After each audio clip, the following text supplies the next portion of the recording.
All right. Hello, everyone. How are you? My name is Dr. Splichal. I am a podiatrist, human movement specialist, and founder of EBFA Global, which is a global education company looking at the power of barefoot science, foot to core sequencing from the ground up, movement assessment, and performance techniques.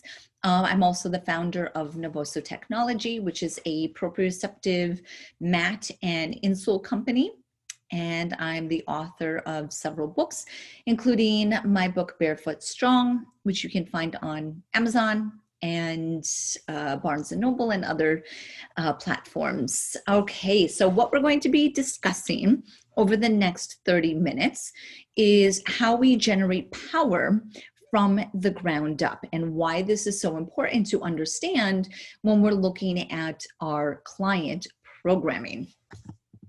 Before we jump into this, I do just want to kind of emphasize a little bit on my background that I had already mentioned that I'm a podiatrist, but what's really important, or I believe is important, is that I started within the fitness industry. So I've been within fitness for the last 20 years.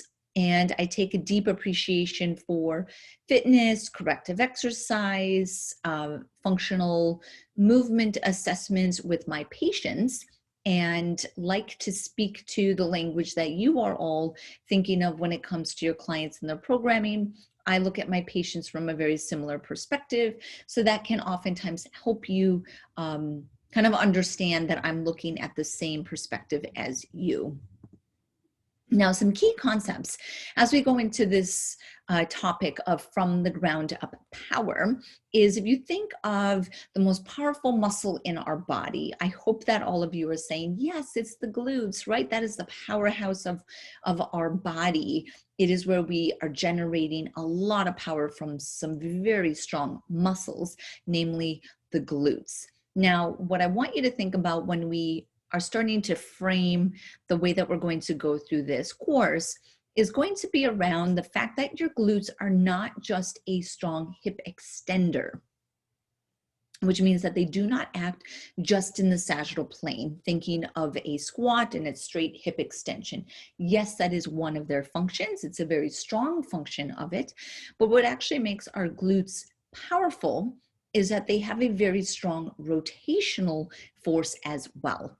So there is an action within the transverse plane that we are generating through our glutes. And because we're speaking about strength from the ground up, I'm going to be exploring how our foot really unlocks a lot of that transverse plane power within the glutes, or the rotational power of our glutes. So you may have heard that there's a saying that is power lies within the transverse plane. If you've never heard of it, now you have, and it is true. So if you're thinking of, I want to throw something further, or I'm going to hit something harder, right? I'm going to essentially wind up or create a rotational element. If I'm going to kick something, if I use a rotation torque element, I can generate more power versus if I just kind of hit straight. Okay, so that power in the transverse plane, or rotational movements, equal power. We want to remember that in the foot and the ankle as well, because it's a large driver of rotational power.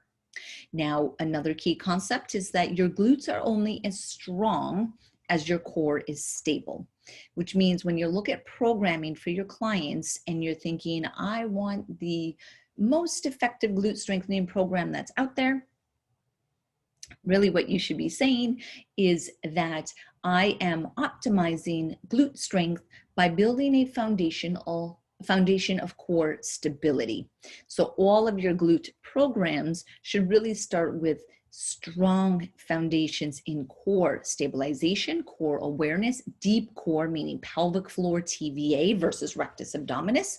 We want to go deeper into those muscles, and then that lays the foundation through which you can contract strong glutes.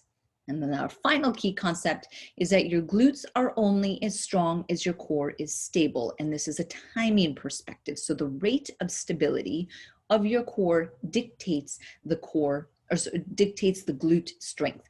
So the faster you want your glutes to contract, the faster your core better be stabilizing, which means everything we speak about from the ground up is that your foot to core sequencing is going to drive fast stabilization patterns through which your glutes can contract. So we're going to be looking at from the ground up strength and power in three main ways. And because of this being just an introductory kind of a thought-provoking session, I am going to just be briefly introducing these. Please know that you can go down a deep rabbit hole with all of these, and we offer education online and live that further supports that deep dive on these three topics. First one we're going to look at is going to be biomechanical, mechanical. Now, your feet are the foundation to your body's alignment. If you think of your feet kind of like the foundation of a home, if the foundation is not stable, the rest of the alignment cannot be stable. You could think of it how, you know, if a building starts to lose infrastructure in the foundation, then the walls start to crack and collapse in. Same thing with our body. So we need a strong mechanical foundation to our body posturally. If we look at the picture on this slide, you can see that this individual has flat feet. So there's a rounding in that's actually called pronation. So when your feet roll in, it makes them unstable. So that would be an unstable foundation, which could start to affect the ankles, the knees, the hips, the lower back, technically the shoulder as well, all the way up the kinematic and kinetic chain. So if we start looking at the foot, just again, baseline introductory to get ourselves familiar with this, is we're going to take a look at the foot from a rear foot perspective. Your rear foot is going to comprise of both your ankle and your subtalar joint. The ankle is what everyone is familiar with. This is where we look at our foot and we can dorsiflex it, so you bring your toes up, and then you plantar flex it, bring your toes down. So dorsiflex, plantar flex of your ankle is a sagittal plane motion that we do with the ankle. For the sake of this, we want to actually go to the next joint, and that's going to be below the ankle joint, which is referred to as your subtalar joint. And what I'm going to have everyone who's listening do is I'm going to encourage you to stand up. Stand on both of your feet with them shoulder width apart. And I want you to roll to the outside of your foot, just like on the picture on the slide. So roll to the outside of your foot, and then can you roll to the inside of the foot? And then you roll out, and then you roll in. And when we go back and forth from the out to the in, to the out to the in, you are technically moving your subtalar joint. This joint of the foot lies directly below the ankle and essentially locks and unlocks with every step you take, or technically every move that you make. Okay, so when we're on the outside of the foot, that's going to be referred to as inversion.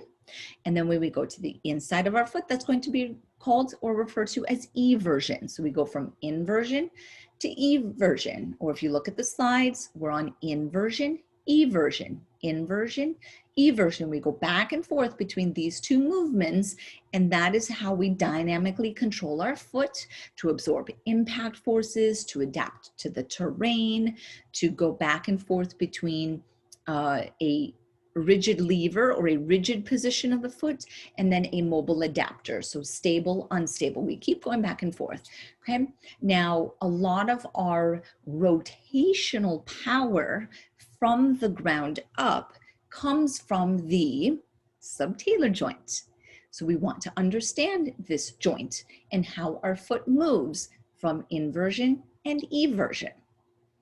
So now if we take this a little bit further to actually feel that on ourselves, is I want you to stand up again, or if you're still standing, let's do it again. Roll from the outside to the inside, outside, inside. And as you do this, do you feel like your knees go in, knees go out, knees go in, knees go out? Do you feel that there's a rotation of your lower extremity or of your knees or your lower leg? Do you feel that? Right? I hope that you do. What is happening is every time you move your subtalar joints, you are creating rotations up your lower extremity. Now, what rotation is happening with what movement of your foot? We need to understand that. So let's go through that. So now, what is happening? Just going to slide forward here. What is happening is that when we go to the outside of our foot, which is called inversion, I want you to feel how your knees go out and your legs rotate out. Okay, that's a coupled rotation. So inverted foot, external rotation of the lower leg. Opposite, eversion foot coupled with your knees knock in and internal rotation of your lower leg. So the couple, again, inversion foot, external rotation leg.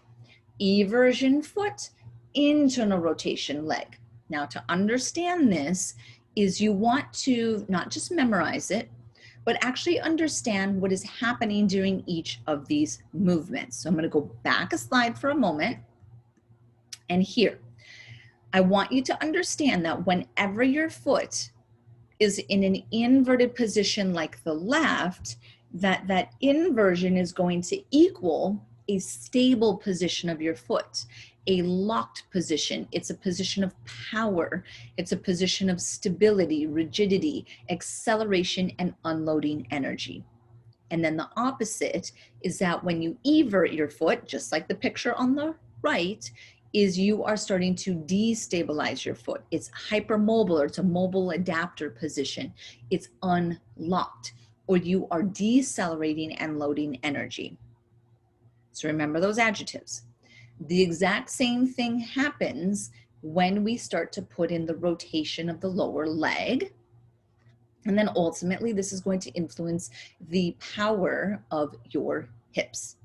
Let's start with the rotation. So we had already said that inversion of your foot is coupled with which rotation? Hopefully remember, it's external rotation.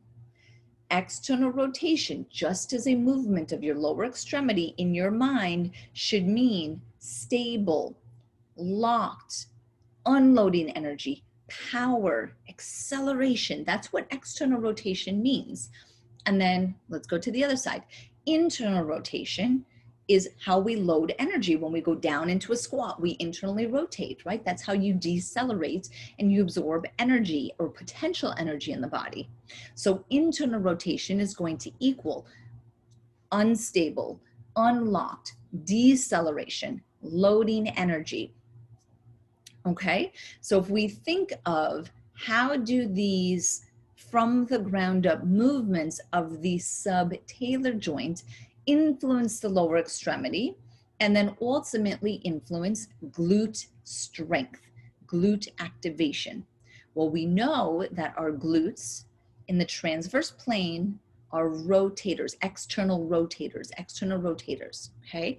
Which means the position of the foot that drives external rotation into the hips to get stronger glute activation is going to be inversion, or the foot on the left, okay?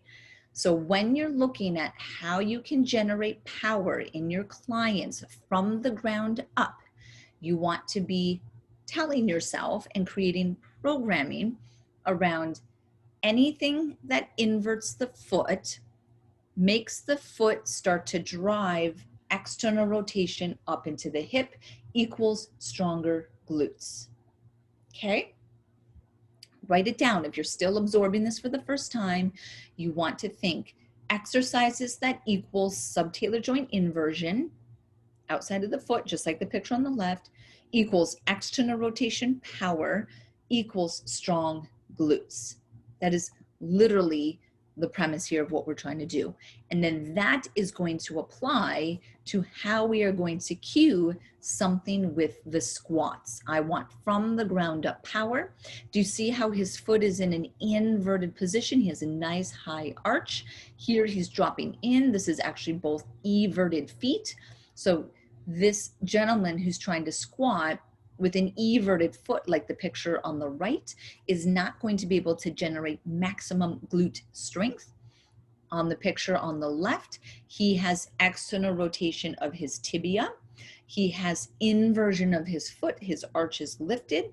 So he is generating from the ground up power. into his glutes, okay? Now, I want to go into how we create from the ground up power, and foot inversion is with an exercise that is called short foot. So short foot exercise, which is essentially being demonstrated here, is how you can create inversion of the foot. Essentially, anything that lifts your foot arch inverts your subtalar joint. They work together. So a exercise that creates inversion and increasing arch is going to drive rotational power into the hips and strong glutes. Short foot is going to be that exercise. Now, to do short foot, this is essentially pushing your toes down into the ground. When you push your toes down, you should see or feel that your arch starts to lift. And if you want to try that when I'm speaking, I encourage you to stand up. Don't do it seated because you don't get as high of activation. So I want you to stand up, find your foot tripod, and then push your toes down. When I do it and I'm seated, I said don't stay seated, stand up, right? When I do it and I push my toes down, I see my arch start to lift. That is the power of short foot as a from the ground up driver of foot inversion. Let's take it one step further. Let's talk now fascial, which is the other way that we unlock power with our foot. In the fascial way that your foot connects to your hip power or your glute strength is going to be through different fascial lines. Remember, I had said that your glutes are only as strong as your core is stable. So if we have a way to not only invert your foot and lift your arch, but a way to create faster core stability, I'm going to do that. And that way is going to be still with short foot, but now short foot actually creates faster core stability because it connects to your pelvic floor. Your foot muscles connect to your deep core stabilizers via fascial lines. And the fascial line that we're referencing here is going to be your deep front fascial line. Your deep front fascial line, if we look at the anatomy, and you can see the picture rendition, is that we have our long flexors. These are muscles that insert on the tips of your toes.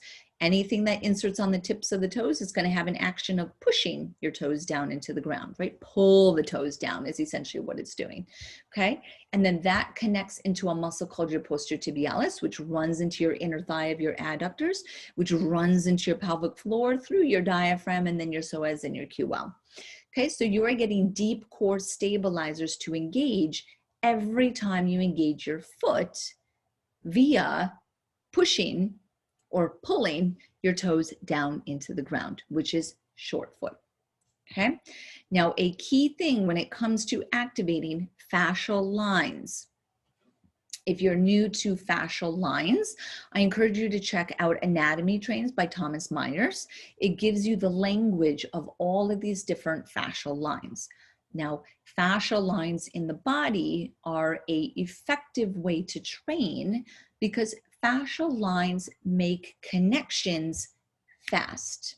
Okay, I like to say fascia is fast, which means that if my feet connect to my core via a fascial line, that activation pathway is going to be fast, which means I'm going to stabilize my core faster to allow stability for my glutes to contract against. Okay, versus just thinking of it as engage the foot, engage the glutes, engage the core. So you're thinking in a very isolated way. We want to think around integrated pathways, which are fascial pathways, which, as I said, are going to be fast. Okay.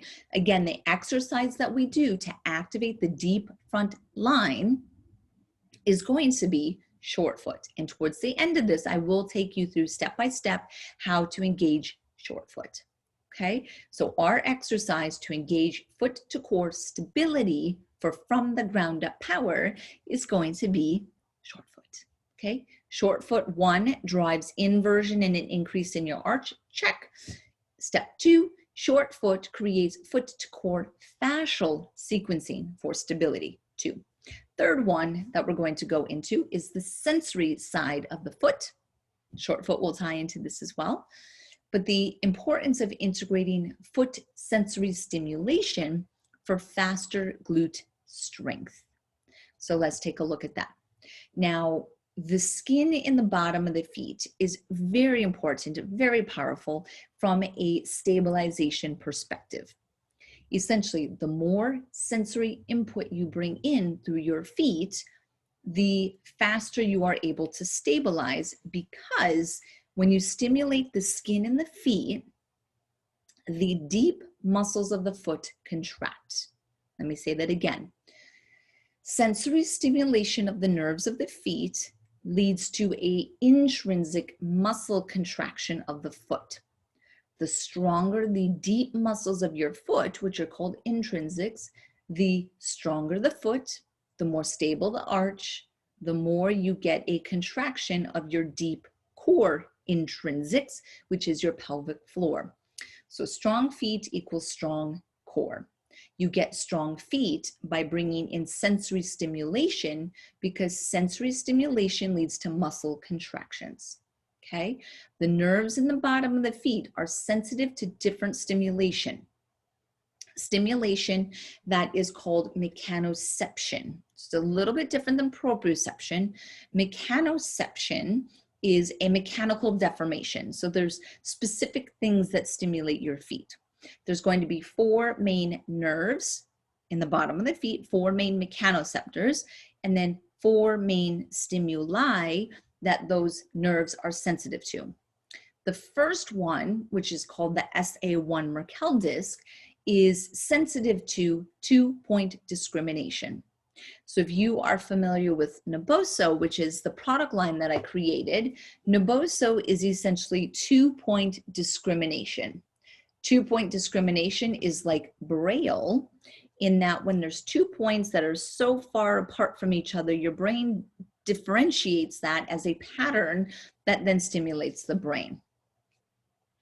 SA2, which is another stimulus, that is skin stretch. So when you think of like reflexology, or technically when you get a massage, that stimulates the SA2 in different parts of the body. And then FA1, FA2, both of these are sensitive to vibration.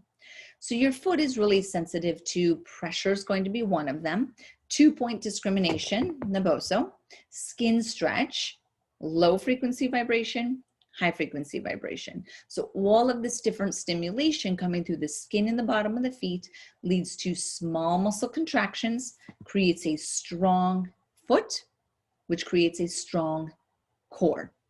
Now, I would encourage you to train your clients barefoot, out of their shoes, out of their socks, and then when they go into shoes, the more that they are in a minimal shoe environment, then the stronger, or the more that their feet have to contract to support themselves. And there's research showing that if you wear minimal shoes, you can actually get an increase in the medial arch height, which that's very powerful, because again, arch height, foot invert, invert external rotate, strong glutes. That's what we're trying to connect here, okay? So we have, just as a recap on everything, and then I'm gonna take you through short foot. What we have going on is that we have from the ground up power that is going to be achieved through mechanical, drive the arch up, invert the subtalar joint. Invert the subtalar joint, externally rotate the leg, get into the glutes, because glutes are strong external rotators. 2, you have a foot to core sequencing pathway, which is built around stabilization and a fascial connection between your feet and your core.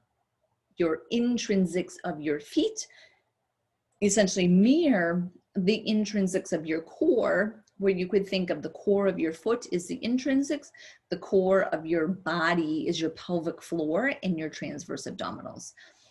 So the stronger the foot, the stronger the core. And then finally, we bring it into the sensory stimulation side, and the more sensory input you bring to the foot through barefoot training, Naboso mats, whole body vibration, similar to power plates, walking across pebbles, trigger point release of the foot, whatever you're doing from a skin sensory perspective is going to lead to strong intrinsic muscle contractions. And then that essentially is mirroring the other one, that strong feet, strong core. Okay, so short foot, barefoot is going to be the way that we're going to drive from the ground up power. So now to do short foot, I'm going to have everybody stand up, and what I'm going to do is pull back so that you can see my feet and we can all be doing this together.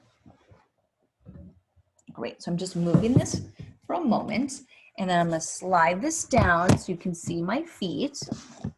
Okay, perfect.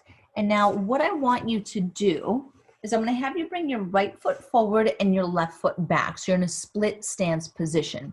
On the front foot, I want you to find your foot tripod. So first met head, fifth met head, heel. 1, 2, 3. You're going to lift your toes, spread them out as wide as you can to really, really spread them out. Place your toes back down on the ground.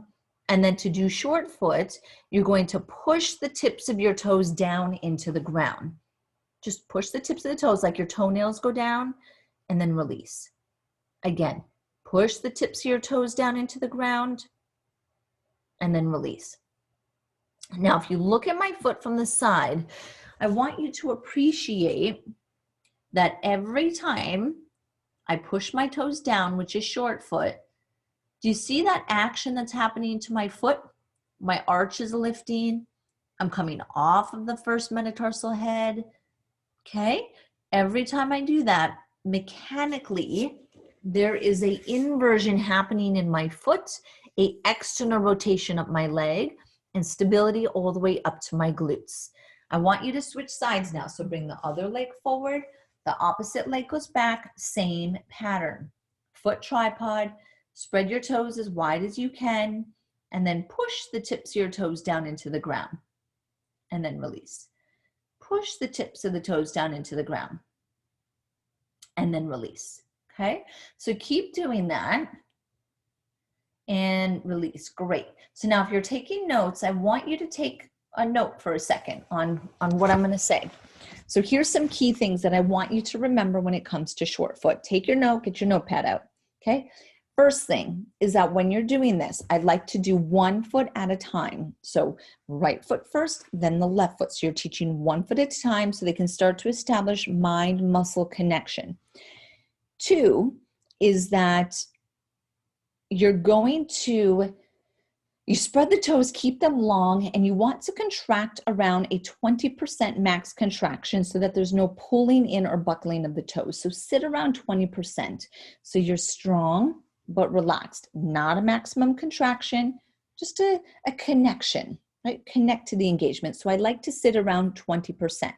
Hold for 5 seconds and then relax, and then we switch it to the other side to build awareness. Now, ultimately, you want to have your feet connect to your core. So what is that like? Okay, I'm going to show you one more time. It'll be just my feet, but I'm going to have you stand up and I'm going to talk you through one last layer. Okay, so we're here again. Okay, now you're standing all the way up. Your right foot is forward, your left foot is back. You're on your foot tripod. Your knees are soft. And now what I want you to do before you engage your right foot, okay, before you engage your right foot, I want you to engage your core.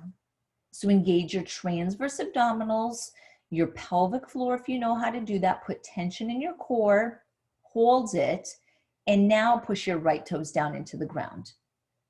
And then release. Do it again. Engage your core, step 1, hold.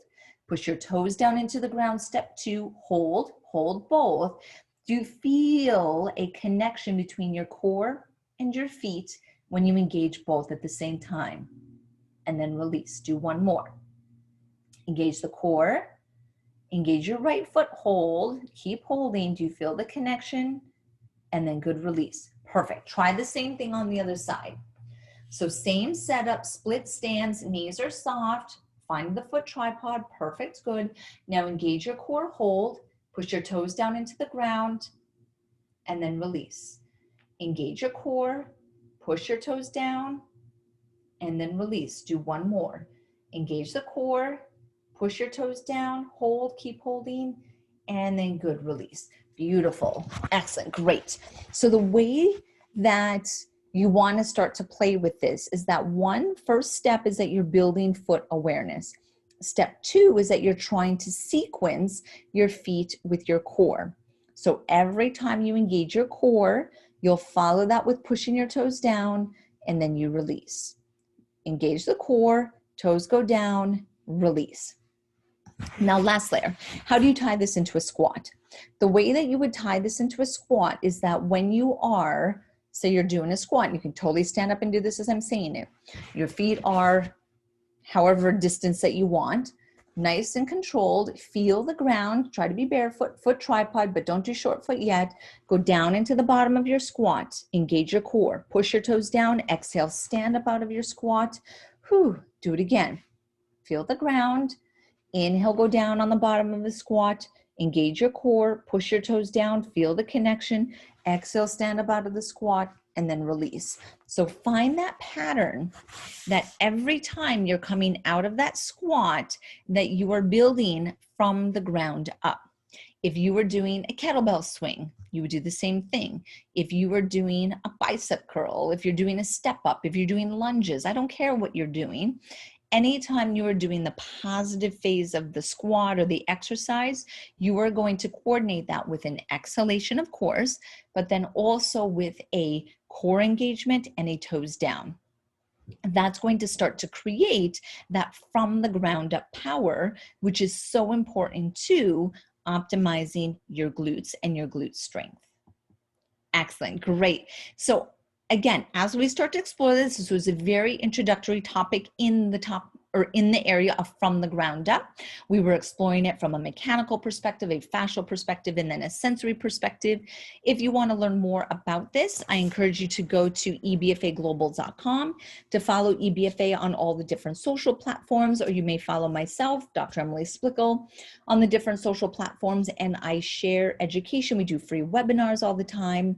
This is a very powerful topic that you want to explore as much as you can. And it really is a matter of applying it, diving deeper into the topic of it, start to understand the anatomy, understand how to assess, and then really how to optimize breathing patterns, core stability, foot strength, foot type, really can change the way that you look at your client's programming. I really enjoyed my time with you. I hope that you enjoyed as well. And I will hopefully see you either in person at a training or on any of our EBFA online trainings. Take care and stay barefoot strong.